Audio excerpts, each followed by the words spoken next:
Quand la boulangerie n'a plus rien à envier, regarde-moi ces pains italiens faits maison.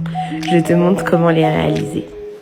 Tu vas commencer par préparer ton levain. Pour ça, tu as besoin de 210 g d'eau, 15 g de sucre et 10 g de levure sèche que tu vas laisser mousser environ 15 minutes.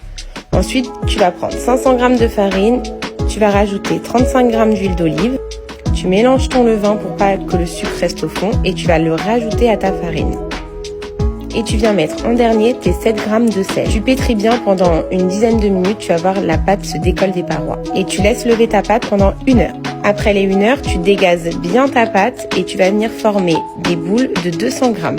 C'est parti pour le façonnage des baguettes. Donc là, tu prends ta boule de 200 g que tu vas venir étaler en rectangle, tu vois, assez finement.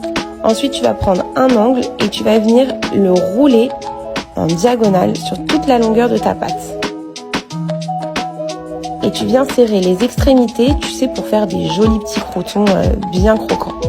Une fois tes baguettes formées, tu vas les laisser lever pendant 20 minutes. Tu vas venir entailler assez profondément toute la baguette.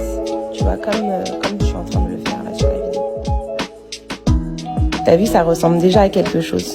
Ensuite, tu vas venir ajouter de l'eau sur toutes tes baguettes et tu vas saupoudrer de nigel ou de sésame noir. Mais le nigel, c'est vraiment le goût du pain italien.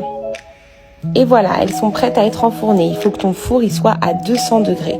Tu viens mettre ta baguette et dans ton lèche frite, tu vas venir jeter un verre d'eau. Tu vois, comme ça va créer de la buée, ce qui va permettre d'avoir une croûte bien croustillante. Après 20-25 minutes de cuisson, ça c'est à toi de voir selon la couleur que tu souhaites. Regarde ces merveilles. Non mais franchement, c'est pas une folie. Il n'y a plus qu'à les déguster avec ce que tu veux. Mais regarde ce pain de dingue.